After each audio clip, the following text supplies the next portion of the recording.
నమస్తే, welcome to Suman TV. ప్రస్తుతం మనతో పాటు ఉన్నారు ప్రముఖ ఆస్ట్రాలజర్, జ్యోతిష్య రత్న, జ్యోతిష్య చక్ర వైభవ నిపుణులు డాక్టర్ రాళ్లపల్లి రవికుమార్ గారు. నమస్తే గురువుగారు. నమస్కారం అమ్మా. గురుగారు, 2024 మార్చి నెలలోని ద్వాదశ రాశుల్లో వివిధ రాశుల వారికి ఏ విధంగా ఉందో మనం తెలుసుకుందామండి. ముందుగా మార్చి నెలలోని ద్వాదశ రాశుల్లో నవగ్రహాలు ఎక్కడెక్కడ ఉన్నాయి? తప్పకుండా అండి. శరదిందు సమాకారే పరబ్రహ్మ స్వరూపిణి వాసరాపీఠ నిలే సరస్వతి నమస్తుతే. సుమన్ టీవీ ప్రేక్షకులకి నమస్కారం. తాకట్టులో ఉన్న బంగారాన్ని విడిపించి ఆ రోజు ఆన్లైన్ రేటుకే మేము కొంటాం. Sharma gold company. నవగ్రహాలు ద్వాదశ రాశుల్లో మార్చి నెలంతా ఎక్కడ ఉన్నాయో ఇప్పుడు తెలుసుకుందాం. ముందుగా సూర్యుడు వచ్చేసి మనకి మీనరాశిలో ఉన్నారు. అలాగే మనకి బుధుడు వచ్చేసి అదే మీనరాశిలో నీచ స్థానంలో ఉన్నారు. నెక్స్ట్ గురువు వచ్చి మనకి మేషరాశిలో ఉన్నారు. అలాగే రాహు మనకి మీనరాశిలో ఉన్నారు. అలాగే కేతు వచ్చేసి మనకి కన్యారాశిలో ఉన్నారు. ఇక శుక్రుడు మనకి కుంభరాశిలో ఉన్నారు. అలాగే శని స్వస్థానమైన కుంభరాశిలో ఉన్నారు. అలాగే కుజుడు కూడా మనకి కుంభరాశిలో ఉన్నారు. ఓవరాల్గా చూసుకుంటే కనుక కుంభరాశి మీనరాశిలో మూడు గ్రహాలు చొప్పున ఉన్నాయి. కాబట్టి ఈసారి కొంచెం జాగ్రత్తగానే చెప్పుకోవాలండి. గురుగారు, మార్చి నెలలోని ద్వాదశ రాశుల్లో మనం ఒక్కొక్క రాశి గురించి చాలా వివరంగా తెలియజేస్తున్నారు. వారు పాటించాల్సిన పరిష్కార మార్గాలు కూడా సూచిస్తున్నారు. ఈ వీడియోలో వృశ్చిక రాశి వారికి ఈ మాసం అంతా కూడాను ఎలా ఉండే అవకాశం ఉంటుంది, అలానే చక్కటి పరిష్కార మార్గాలు మన ప్రేక్షకులకు తెలియజేస్తారా? తప్పకుండా అమ్మా. ముఖ్యంగా వృశ్చిక రాశి అనగానే మనకి విశాఖ 4వ పాదం, అనురాధ 1, 2, 3, 4 పాదాలు, జ్యేష్ఠ 1, 2, 3, 4 పాదాలు, ఈ నక్షత్రాల సమూహం మనకి వృశ్చిక రాశిలోకి వస్తుంది.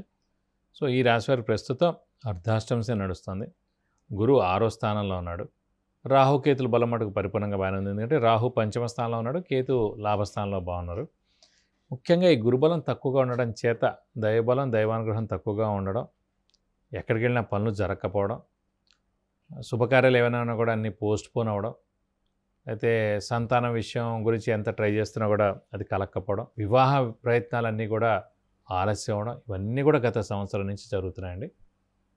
ఇదంతా కూడా ముఖ్యంగా గురుబలం లేకపోవడం.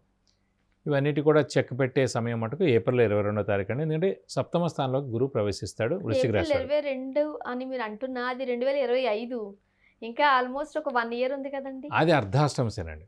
గురుబలం గురించి చెప్తున్నాను. గురుబలం అనేది ఏప్రిల్ 22వ తారీఖుకి మారుతాడు. ఒక నెల. అందుకే ఇంకొక నెల ఓపి పడితే ఈ అర్ధాష్టంశన ఎఫెక్టు, ఈ గురుబలం లేని ఎఫెక్ట్ రెండు కూడా కనీసం ఒకటైనా బయటపడినట్టు. కనీసం గురువు బాగా అంటే మిగతా అన్నీ బాగున్నట్టు.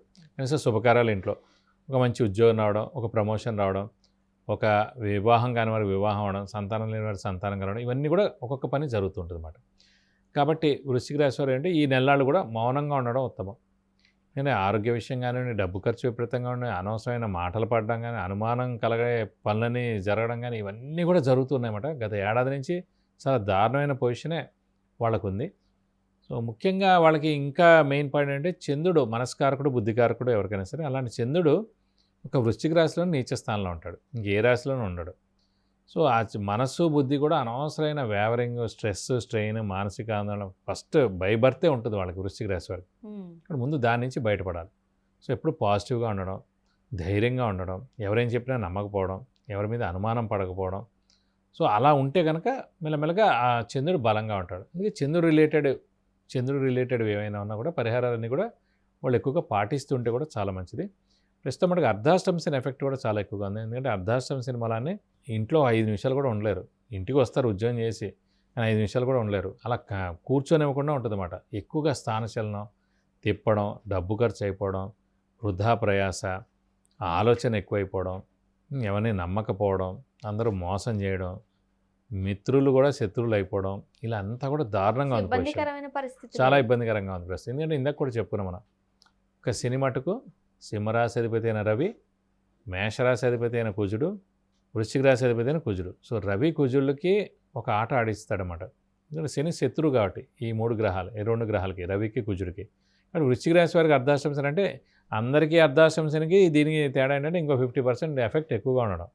సో అందుగురించి అంటే మనం మౌనంగా ఉండడం ఉత్తమం. కనీసం నెలలాళ్ళలో మనకు గురుబలం వస్తుంది కాబట్టి ఈ నెలలాళ్ళు జాగ్రత్తగా ఉంటే మనకు అన్ని విధాలా మంచి అంటే చేకూరుతుంది. మీరు చెప్తున్నారు చాలా ఇబ్బందికరమైన పరిస్థితులు ఎక్కువగానే ఉన్నాయి అవును. అండ్ గురుబలం అస్సలు లేదంటున్నారు. అవును. మరి ఎంతవరకు కరెక్ట్ అంటారు? గురుబలం అంటే ముఖ్యంగా అనుకున్నాం కదా, 2వ స్థానం, 5వ స్థానం, 7వ స్థానం, 9వ స్థానం, 11వ స్థానం మన రాశి నుంచి గురువు ప్రవేశించినప్పుడు సంవత్సర కాలం పాటు ఉంటాడు కాబట్టి దాన్ని గురుబలం అంటాం. ఇది ఇక్కడ 6వ స్థానం అయిపోయింది. సో 6వ స్థానం ఏంటి? అప్పులు, శత్రువులు, అనారోగ్యం. ఈ 3 కారకాలు ఏవైతే ఉన్నాయో అది 6వ స్థానం అన్నమాట. సో అప్పులు ఎక్కువ అవుతాయి, శత్రువులు ఎక్కువ అవుతారు, అనారోగ్యం అయ్యేందుకు అవకాశాలు ఎక్కువగా ఉన్నాయి. సో గురువు ఆ ప్లేస్లో ఉన్నాడు కాబట్టి ఆ గురుబలం లేకపోవడంతో ప్లస్ ఈ 3 కూడా పడాల్సి వస్తుంది. అందుకే కనీసం 1 మంత్ అయితే కనుక ఏప్రిల్ 22వ తారీఖుకి గురువు సప్తమంలో వస్తాడు కాబట్టి అప్పటి నుంచి బాగుంటుందని చెప్పుకోవాలి. మరి ఉద్యోగస్తులకి ఎలా ఉండే అవకాశం ఉందంటారు? ఉద్యోగస్తులు ముఖ్యంగా ఏంటంటే అర్ధాష్టమ శని నడుస్తుంది కాబట్టి శని ప్రొఫెషన్ కారకుడు, ఉద్యోగ కారకుడు కాబట్టి ఉద్యోగం బాగానే ఉన్నా కూడా స్ట్రెస్, స్ట్రెయిన్, మానసిక ఆందోళన అక్కడ బాస్తో కానీ మెయిన్ బాస్తో కానీ ఏదో ఒకటి ఇబ్బందులు కలగడం, కొలీగ్స్తో ఇబ్బంది కలగడం ఏదో ఒకటి ఉంటూనే ఉంటాయండి. ఎక్కువ లీవులు పెట్టడం, లేటుగా రావడం, బద్ధకం పెరగడం ఇవన్నీ కూడా శని పాయింట్స్ అన్నమాట. మరి ఉద్యోగస్తులకి ఎలా ఉంది? వ్యాపారస్తులకి ఎలా ఉంటుంది? వ్యాపారస్తులు కూడా సేమ్ అండి. ఎందుకంటే వ్యాపారస్తులు కూడా మెయిన్ ధన కారకుడైన గురువు 6 ఇంటూ ఉన్నాడు కాబట్టి ధనానికి చాలా ఇబ్బందిగా ఉంటుంది. కొత్త అప్పులు చేయాల్సి ఉంటుంది. అప్పుల వాళ్ళ బెడద తప్పదు. శ్రమకాలం ధనం వ్యర్థం అయ్యేందుకు అవకాశాలు ఎక్కువగా ఉన్నాయి. రావాల్సిన బాకీలు ఆలస్యం అవుతాయి. కొత్త వ్యాపారం కూడా అస్సలు స్టార్ట్ చేయొద్దు. ఎక్స్పాన్షన్కి వెళ్ళొద్దు, స్పెక్యులేషన్ జోలికి వెళ్ళకండి, మధ్యవర్తితో వహించకండి.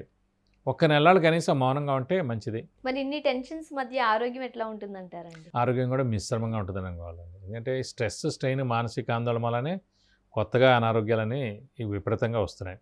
సో మనం ఎక్కువ స్ట్రెస్ తీసుకోకుండా, స్ట్రెయిన్ తీసుకోకుండా కొంచెం కూల్గా, మౌనంగా, ఎవరితో ఎక్కువగా మాట్లాడకుండా ప్రశాంతంగా ఉంటే కనుక కనీసం ఈ నెలలు ఉంటే కనుక మనకు మంచిదని చెప్పుకోవాలి. అంటే సంతానం గురించి ఏం చెప్తారు? సంతానం అయితే ప్రస్తుతం లేదని చెప్పుకోవాలండి. ఎందుకంటే 6వ స్థానంలో గురువు అంత మంచిది కాదు. సో సప్తమ స్థానంలోకి ఏప్రిల్ 22వ తారీఖు నుంచి వస్తాడు కాబట్టి ఆ సంవత్సర కాలం పాటు ఉంటాడు కాబట్టి ఆ సంవత్సరంలో ఎప్పుడైనా సరే కలిగేందుకు అవకాశాలు ఎక్కువగా ఉన్నాయి. గురుబలం సరిగ్గా లేదు, ఒకవేళ వివాహ ప్రయత్నాలు ఏమైనా జరుగుతూ ఉంటే అది సక్రమంగా జరిగే అవకాశం ఉందా? లేకపోతే వివాహం అయిన వాళ్ళు అనుకోండి, వాళ్ళ వైవాహిక జీవితం ఎలా ఉండే అవకాశం ఉంది? వైవాహిక జీవితం బాగానే ఉంటుందండి, ప్రాబ్లం లేదు అందులో. కానీ వివాహం కాని వారికి మటుకు వాళ్ళు మటుకు ఏప్రిల్ 22 తర్వాతే అయ్యేందుకు అవకాశాలు ఉన్నాయి. వాడు మానవ ప్రయత్నం చేస్తుండాలి. ఈ రోజులండి ఇదివరకులా కాదండి. ఇదివరకు ఒక పెళ్ళికి వెళ్ళారంటే, ఒక అమ్మాయిని చూశారంటే అవతల అబ్బాయి తల్లిదండ్రులు జస్ట్ వాళ్ళు ఓకే అనుకుంటే అక్కడ పెళ్ళి ఫిక్స్ అయిపోయినట్టే. 1 మంత్ లోపల 15 రోజుల్లో పెళ్ళి అయిపోయేది. ఇప్పుడు అలా కాదు. ఇప్పుడు మొత్తం 99.9% అంతా కూడా మీకు తెలుగు మ్యాట్రిమోనో ఇంకో మ్యాట్రిమోనీలో ఇస్తారు. 0.1%కి పెళ్ళి ఫిక్స్ అవ్వడానికి 1-2 ఇయర్స్ పడుతుంది. ఎక్కడైనా రూల్ అంతే అండి. ఎక్కువగా అతిగా ఉంటే కనుక అది ఆలస్యం అయిపోద్ది అన్నమాట. ఏదైతే అందుకే ప్లాటినం చూడండి తక్కువగా ఉంటుంది, కాస్ట్ ఎక్కువ. ఎక్కువగా ఉందనుకోండి ఐరన్ లాగే 10 రూపాయలే ఉంటుంది కేజీ. తక్కువ ఉన్నది ఏంటంటే ప్లాటినం వర్త్ అనమాట. సో అలా ఏంటంటే ఇన్ని ఎక్కువగా ఉండేప్పటికీ ఇంకేమైనా ఉంటుంది, ఇంకా పెద్ద చదువు ఉందా, ఇంకా పెద్ద ఉద్యోగం ఉందా, ఇంకా మనకన్నా శాలరీ ఎక్కువ ఉందా, ఇంకా అందమైన వాడు ఉన్నాడా, ఇంకా ప్రాపర్టీ వాడు ఉన్నాడా, ఇంకా ఏ అనారోగ్యం లేకుండా ఉన్నాడా, ఇంకా ఇంకా ఇంకా అనేది ఉంటుంది అన్నమాట. మన ఎక్స్పెక్టేషన్స్ పెరిగిపోతుంది. సో అందుకే వయసు ఏమైంది, 30 ఏళ్ళు అయింది. పిల్లల వయసు పుట్టేటప్పటికి 35 అయింది. ఖచ్చితంగా వాళ్ళ పిల్లల పెళ్ళి అయ్యే లోపల తల్లో తండ్రో ఉండకుండా ఉన్న పొజిషన్ 90% అయిపోయి ఇప్పుడు చూడండి, తల్లో తండ్రో లేకుండా పిల్లల పెళ్ళిళ్ళు అవుతున్నాయి. అది పరిస్థితి. మరి ఇదివరకు మనవాడు ముని మనవాడిది కూడా పెళ్ళి చూసే ఉండేవారు వాళ్ళు. సో మీ వయసు ఏంటంటే 20-25 కల్లా అమ్మాయి పెళ్ళి అయిపోవాలండి. 28-29 లోపల అబ్బాయి పెళ్ళి అయిపోవాలి. కానీ ఇంకా లేట్ అయిపోద్ది. ఇప్పుడు చూడండి, ఎవరు సంతానం మామూలుగా కలిగేది, ఇప్పుడు సంతానం అయింది, మీరు ఆ ఫెర్టిలిటీ సెంటర్స్ చుట్టూ తిరగడం సరిపోతుంది. పెళ్ళైన ప్రతి 10 మందిలో మినిమం 3-4 సంతానం ఉండట్లేదు. పెళ్ళైన తర్వాత వాళ్ళు ఎన్నో లక్షలు ఖర్చు పెట్టాల్సి వస్తుంది. సో అందుకని చాలా ఇవన్నీ ఇబ్బందులు కూడా ఏంటంటే కొంచెం టైం బట్టి చేసుకోవాలి, వయసు బట్టి, వయసు మీరకూడదు, అలాగే కొంచెం మ్యాచ్ మేకింగ్ పర్ఫెక్ట్గా జరగాలి. అన్నీ కూడా జరిగితే మంచిదని. మరి వీళ్ళు పాటించాల్సిన పరిష్కార మార్గాలు ఏం చెప్తారండి? ముఖ్యంగా వీళ్ళ వృశ్చిక రాశి వారికి అంటే పంచమ స్థానాధిపతి మనకి గురువు అయ్యాడు కాబట్టి మీన రాశి అధిపతి. వీళ్ళు కూడా దత్తాత్రేయ స్వామిని ఎక్కువగా ఆరాధిస్తే చాలా మంచిదండి. అలాగే వీరి మటుకు ముఖ్యంగా వృశ్చిక రాశి వారు చంద్రుడు మనస్కారకుడు, బుద్ధికారకుడై చంద్రుడు నీచలో ఉన్నాడు కాబట్టి ఖచ్చితంగా ముత్యం 3 క్యారెట్స్ గోల్డ్లో రైట్ హ్యాండ్ రింగ్ ఫింగర్కి ఫస్ట్ టైం అభిషేకం అర్చన చేయించి ఖచ్చితంగా సోమవారం రోజున పెట్టుకోవాలి. పర్మనెంట్గా చేతికి ఉండాలి. ఎవరైనా చనిపోయినప్పుడు ఆ ప్లేస్కి వెళ్ళినప్పుడు మటుకు ఆ స్టోన్ ఉండకూడదని చేతికి, తర్వాత మళ్ళీ వచ్చి పెట్టుకోవచ్చు. కాబట్టి వీళ్ళు ప్రతి సోమవారం కూడా ఉపవాసం ఉంటే చాలా మంచిది. ఇవి 2 మటుకు వృశ్చిక రాశి వారు ఖచ్చితంగా లైఫ్ లాంగ్ పాటించాల్సిన పరిహారాలు. గురువుగారు, మార్చి నెలలోని ద్వాదశ రాశుల్లో వృశ్చిక రాశి వారికి ఏ విధంగా ఉండే అవకాశం ఉంది, అలానే చక్కటి పరిష్కార మార్గాలు సూచించారు. ధన్యవాదాలు. నమస్కారం. సుమన్ టీవీ ప్రేక్షకులకు విద్య గురించి కానీ, ఉద్యోగానికి సంబంధించి కానీ, వివాహానికి సంబంధించి కానీ, కుటుంబ సమస్యలకు సంబంధించి కానీ, వ్యాపారానికి సంబంధించి కానీ, ఇతరత్ర ఎటువంటి సమస్యలు ఉన్నప్పటికీ మీకు కింద స్క్రోల్ అయిన నంబర్కి కాల్ చేయవచ్చు, లేదా వాట్సాప్ కూడా చేసి గురువుగారు అపాయింట్మెంట్ తీసుకుని గురువుగారితో మీరు నేరుగా మాట్లాడి చక్కటి పరిష్కార మార్గాలు పొందగలరు. ధన్యవాదాలు.